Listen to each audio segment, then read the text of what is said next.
Hello बच्चों, कैसे हो आप सभी लोग? बढ़िया एकदम। तो बच्चों, आज हम करने वाले हैं डीपीपी 6 का डिस्कशन, जिसमें आपको इंटीग्रेशन और डिफरेंशिएशन से रिलेटेड क्वेश्चंस मिलेंगे। तो डीपीपी 6 मैंने आपको टेलीग्राम चैनल पर प्रोवाइड की थी, और जिसने भी अभी तक एक्सेस नहीं किया जल्दी से जाके कर लो। टेलीग्राम चैनल और ग्रुप का लिंक यहाँ पे दे रखा है, तो आप यहाँ से ज्वाइन कर सकते हो।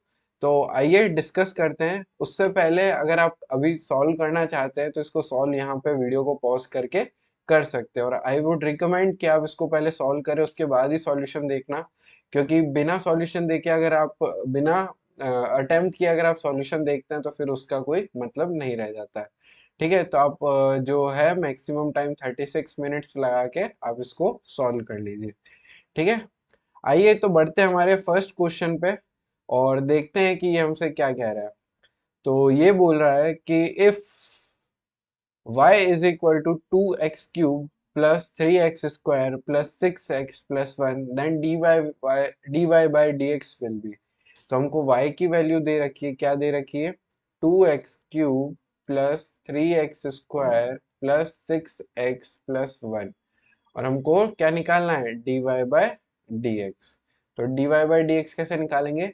तो x की पावर n का जो डिफरेंशिएशन होता है वो क्या होता है? n इंटू एक्स की पावर n माइनस 1। ठीक है, तो देखो इसका क्या हो जाएगा, 2 तो बाहर आ जाएगा इंटू 3x स्क्वायर। ठीक बात है, प्लस 3 कोफिशिएंट आ जाएगा इंटू 2x की पावर 2 माइनस 1, जो कि हो जाएगी 1, प्लस 6 बाहर, x की पावर 1 का डिफरेंशिएशन क्या हो जाएगा? इंटू 1 x की पावर 0 प्लस 0। तो ये क्या बन गया? 6x square plus 6x plus 6। ठीक बात है, बोलो। अब यहाँ से 6 कॉमन ले लो, क्या आ गया? X square plus x plus 1। हमारा option A is the right answer हो गया। ठीक है, चलो नेक्स्ट क्वेश्चन पे बढ़ते हैं। If 6y plus 4 into 3y square plus 3y plus 3, then x और dy का इंटीग्रेशन करना है हमको।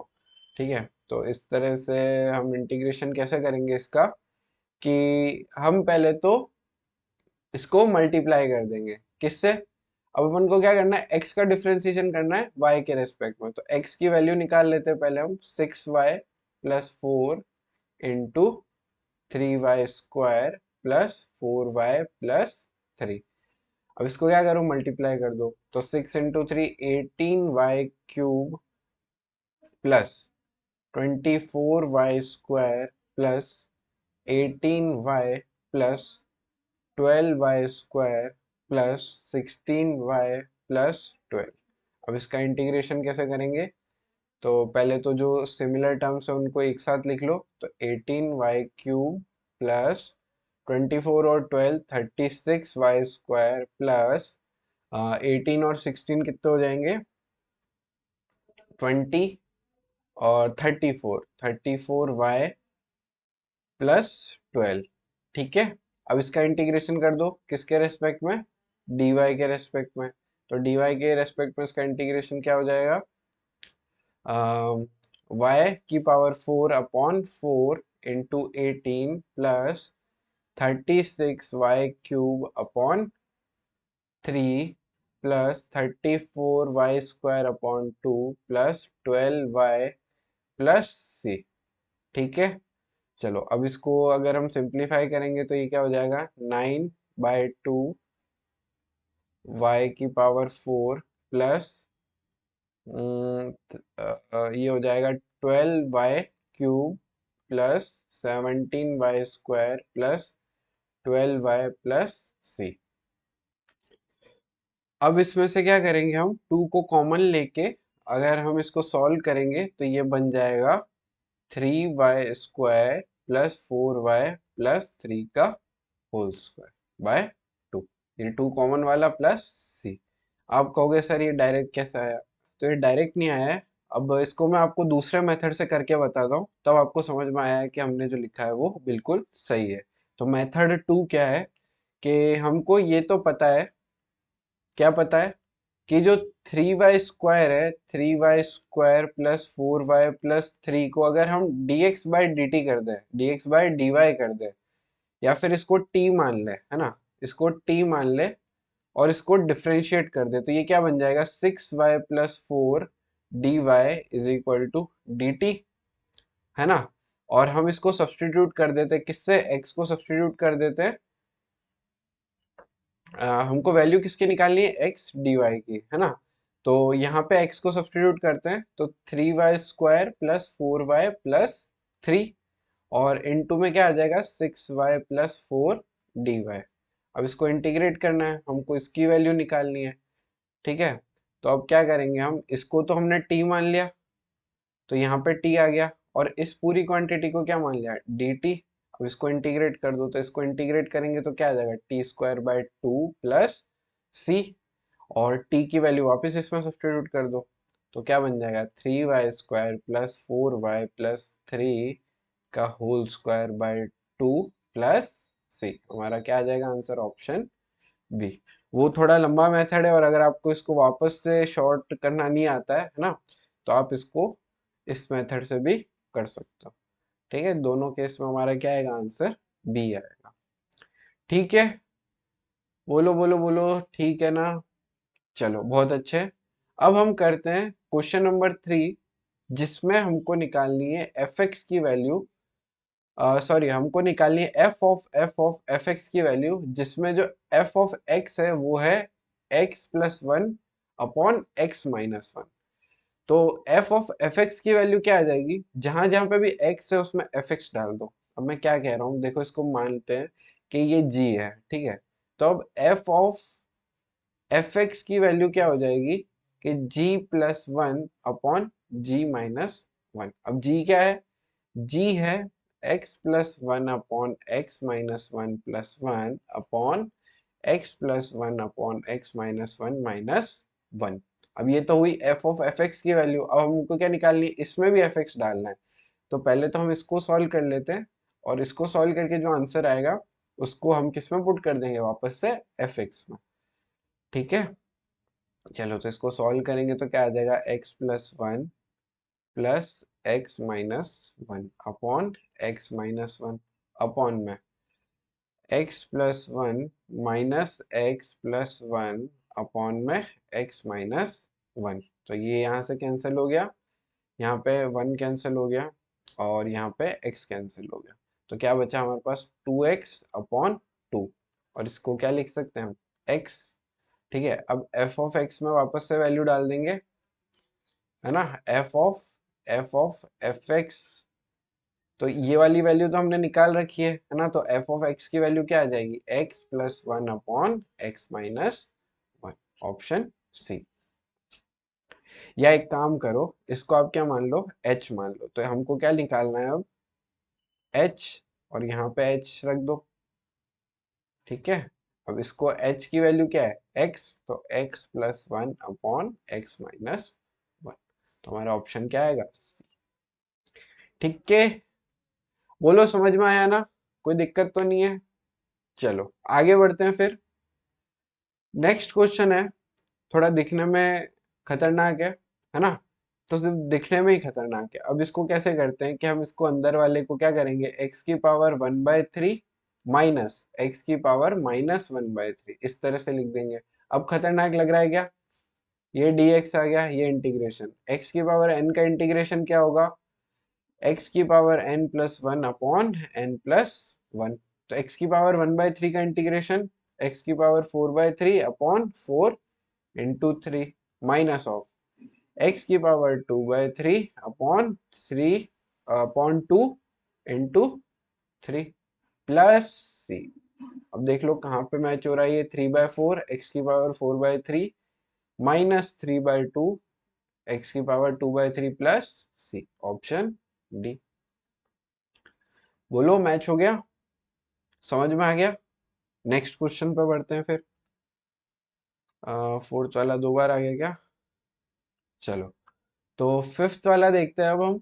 इंटीग्रेट द फॉलोइंग, है ना, तो sign 4t, sorry, sign 4t plus 2t, ये dt, ये भी dt।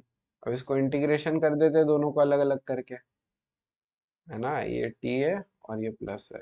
अब अपन को साइन 4t का तो इंटीग्रेशन नहीं आता, है ना, तो हम क्या करेंगे, 4t को मान लेंगे x मान लेते हैं और इसको डिफरेंशिएट कर देते हैं, तो 4 dt का integration, 4 dt is equal to dx, ये एक इक्वेशन आ गई हमारे पास। अब साइन 4t की जगह तो आप x डाल दो, साइन x, और 4 dt की जगह आप क्या डाल दो, या फिर dt की जगह क्या डाल दो, dx बाय 4। अब इसको इंटीग्रेट कर दो और ये तो ऐसे ही हो जाएगा, प्लस 2 बाहर आ गया, t dt। ठीक है, अब साइन x का इंटीग्रेशन क्या होगा, minus of cos x by 4 plus 2t² by 2 plus c। अब x की जगह वापस क्या डाल दो, 4t/4 plus t² plus c। ये हो गया आपका आंसर। अगर आप इसको अच्छे से लिखना चाहो तो t² minus cos 4t/4 plus सी, इस तरह से आप लिख सकते हो।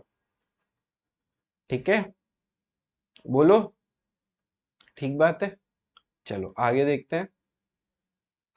इंटीग्रेट दी फॉलोइंग, अब आपको क्या इंटीग्रेट करना है, 2t-4 की पावर -4। तो यार ऐसा तो हमने सीखा नहीं, तो हम क्या करेंगे, सब्स्टिट्यूट करेंगे किसको, 2t-4 को किससे, x से कर दो, 2t-4 is equal to x मान लो। अब 2 dt is equal to dx, ऐसा हम लिख सकते हैं, और dt क्या लिख सकते हैं हम, dx लिख सकते हैं, dx/2। अब इंटीग्रेट किसको करना है, 2t-4 की पावर -4 dt। अब इसकी जगह हम क्या डाल सकते हैं, x, तो ये क्या हो गया, x की पावर -4 dt का इंटीग्रेशन। तो x की पावर n का इंटीग्रेशन क्या होता है, x की पावर n+1/n+1। तो ये क्या बन जाएगा, x की पावर -3/-3 और प्लस c आ जाएगा। अब x की जगह वापस क्या डाल दो, 2t-4 की पावर -3/-3 प्लस c। ये हो गया हमारा आंसर। -3 की जगह ऊपर माइनस लगा दो और ये हो जाएगा हमारा आंसर। ठीक बात है, बोलो, समझ में आ गया ना, अरे बोलो, अरे आप ही से पूछ रहा हूँ, समझ में आ गया ना, बहुत बढ़िया। एक बार कमेंट बॉक्स में लिख दो कि हाँ सर, अभी तक जो समझाया है वो समझ में आ गया है और सारे क्वेश्चन सॉल्व हो पा रहे हैं, हमको सब्स्टिट्यूशन लगाना भी आ गया है। बोलो, आया ना। चलो नेक्स्ट क्वेश्चन देखते हैं। अब है इसमें 60-1 को आपको इंटीग्रेट करना है, तो किस तरह से करोगे, फिर से सब्स्टिट्यूट करोगे 60-1 को, किससे सब्स्टिट्यूट करोगे, x से कर लो, और t मतलब 6 dt क्या बन जाएगा, dx। ठीक है, अब आपको इंटीग्रेट करना है dt/60-1, तो यहाँ 60 को x कर दो, ठीक है, और dx 1/6/x।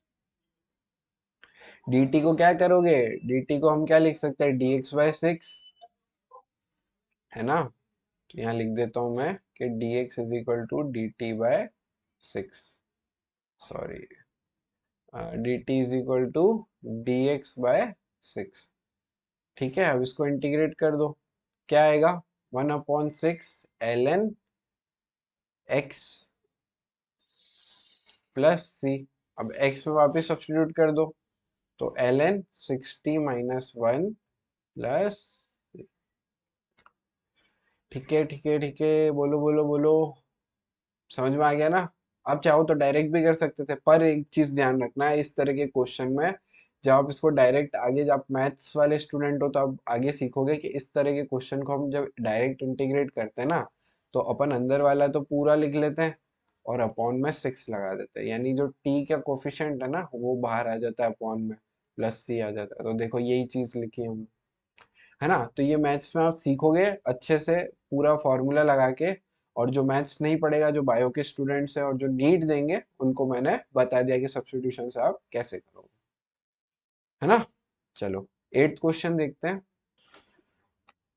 तो 8th क्वेश्चन क्या कह रहा है आपसे कि if charge flown through a cross section of wire in one direction during 0 to t time is given by q is equal to 3 sin 3t, then find out the amount of charge flowing through the wire till t is equal to pi by 6, है ना। तो हमको 0 से t तक की एक equation दे दी है ना। अब आप t की कुछ भी वैल्यू पुट करो इसमें और आंसर पा जाओगे, है ना। तो हमको 0 से लेके टाइम जो है पाई बाय 6 हो जाता है, तब तक कितना चार्ज फ्लो किया है। तो हम क्या करेंगे, इंटीग्रेट कर देंगे किसको, 3 sin 3t को 0 से पाई बाय 6 तक। अब 3t का इंटीग्रेशन तो हमको पता नहीं है, तो 3t को हम क्या ले लेंगे, x, और 3dt को क्या हो जाएगा, dx। ठीक है। तो अब लिमिट्स भी आप यहीं से देखोगे कि अगर t को पुट कर रहे थे तो लिमिट्स क्या आ रही थी, 0 पुट करेंगे तो x 0 आएगा, और पाई बाय 6 पुट करेंगे तो x पाई बाय 2 आएगा। ठीक है। लिमिट्स जो है वो यही रहती है। अब हम इसको इंटीग्रेट करेंगे तो ये dt आएगा यहाँ पे, है ना। तो 3dt को तो हमने क्या लिख दिया, dx, और साइन x dx। अब साइन x का integration minus cos x, limits क्या आ गई, 0 से पाई बाय 2। अब पाई बाय 2 पे कॉस x की वैल्यू कितनी होती है, 0। तो 0 माइनस 1, देखो -0, है ना, माइनस -1। तो क्या आ गई हमारे पास वैल्यू, 1 कूलॉम। ठीक है। चार्ज की यूनिट क्या होती है, 1 कूलॉम, मतलब कूलॉम होती है, और हमारा आंसर बनाया है तो कूलॉम आ गया। ये हम आने वाले चैप्टर में देखेंगे। ये कहाँ देखेंगे हम, इलेक्ट्रोस्टैटिक्स वाले पार्ट में। ठीक है। चलो नेक्स्ट क्वेश्चन करते हैं। Find out the current flowing through the wire at t is equal to pi by 9 second, है ना। अब I की वैल्यू निकालने के लिए हमको क्या करना पड़ेगा, सबसे पहले तो देखते हैं कि करंट होता है क्या है। करंट होता है the rate of flowing of charge through a particular time t is known as current. तो dq बाई dt से हम इसको I को रिप्रेजेंट करते हैं, या dq बाई dt होता है the rate of flow of charge through a particular time is known as current. ठीक है। इसकी डेफिनेशन आप आगे वाले चैप्टर में पढ़ोगे जब करंट इलेक्ट्रिसिटी पढ़ रहे होंगे। तो आप ये फॉर्मूला देख के भी इस क्वेश्चन को सॉल्व कर सकते हो। अब यहाँ पे क्या दे रखा है आपको, क्यू की जो इक्वेशन है वो दे रखी है आपको, ये क्वेश्चन नंबर 9 है ना। तो क्यू की जो इक्वेशन है वो दे रखी है आपको 3 sin 3t। अब आप क्या करो, इसमें पुट कर दो वैल्यूज को। ठीक है। तो इसको D Q by D T करोगे आप, तो क्या आ जाएगा आंसर, 3 cos 3t इंटू 3। तो ये क्या हो जाएगा, 9 cos 3t। अब इसमें क्या करना है आपको, पाई बाय 9 पे वैल्यू निकालनी है। ठीक है। तो पाई बाय 9 पे वैल्यू निकालोगे तो 9 into cos pi by 9 into 3, ऐसा करोगे। तो अब क्या आ गया यहाँ पे अंदर, पाई बाय 3, पाई बाय 3 यानी cos 60। तो हमारे पास क्या आ गया, 9 इंटू 1/2, ये कितना आ गया, 4.5। और करंट की यूनिट क्या होती है, एम्पियर। तो हमारा आंसर क्या हो गया, 4.5 एम्पियर, ऑप्शन ए। अब इसी तरह से find out the area under I T curve from t is equal to pi by 9 to t is equal to pi by 6। अब एक बात बताओ कि जब हमने पढ़ा अभी जैसे कि जो वी टी कर्व होता है उसके अंडर जो एरिया होता है वो क्या देता है, डिस्प्लेसमेंट, है ना। एरिया अंडर, या इसका जो एरिया है वो क्या देता है, डिस्प्लेसमेंट। और डिस्प्लेसमेंट को अगर हम इंटीग्रेट करते हैं तो वो क्या देता है, वेलोसिटी। तो अब आईटी की बात करें तो इस केस में अगर आईटी है ना, आईटी जो कर्व है इसके अंडर का एरिया क्या देगा हमको, चार्ज, है ना। इसके अंडर का एरिया क्या देगा, चार्ज। तो चार्ज की इक्वेशन तो हमारे पास पहले से ही है, तो हमको कुछ निकालना ही नहीं। अब हमको क्या करना है, सिंपली इंटीग्रेट करना है 3 sin 3t को कहां से कहां तक, पाई बाय 9 से पाई बाय 6 तक। ठीक है। अब इसमें क्या करेंगे हम, 3t को फिर से क्या मान लेंगे, x, और डी टी, 3 dt को हम क्या मान लेंगे, dx। ठीक है, तो वैल्यू पुट करो यहाँ पे। अब थोड़ा वाइट कलर से लिख देता हूँ और इसको इरेज कर देता हूँ।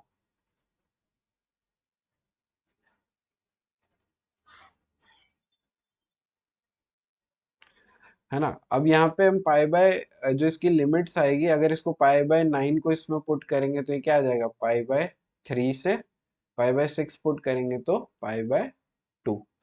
और इसका इंटीग्रेशन क्या हो जाएगा, ये तो हो जाएगा dx और ये हो जाएगा साइन x। अब आपको है ना x की वैल्यू वापस 3t नहीं पुट करनी, क्योंकि हमने लिमिट्स चेंज कर दिए। ठीक है, तो साइन x का इंटीग्रेशन माइनस कॉस x और माइनस कॉस एक्स dx। अच्छा, dx तो कर दिया हमने, अब लिमिट्स क्या है, पाई बाय 2 से पाई बाय 3 से पाई बाय 2, तो इसमें पुट करेंगे तो पाई बाय 2 पे -1 माइनस ऑफ पाई बाय 3 पे 1/2, तो इसकी वैल्यू क्या आ गई, 3/2। और चार्ज की वैल्यू जो है, कुछ गड़बड़ कर दी क्या, पाई बाय 3 और पाई बाय 2, अच्छा ये तो जीरो हो जाएगी। एक सेकेंड, हमने क्या गड़बड़ कर दी, हमको तो इक्वेशन पहले ही दी हुई है ना, हमको इंटीग्रेट थोड़ी करना था, हमको इंटीग्रेट करना ही नहीं था, है ना, तो हमने जबरदस्ती इंटीग्रेट कर दिया। आपको समझा रहा था मैं एरिया, और दिमाग में एरिया ही रह गया। ठीक है, तो इंटीग्रेट करना ही नहीं है हमको, डायरेक्ट जो है लिमिट लगानी और आंसर निकालना है।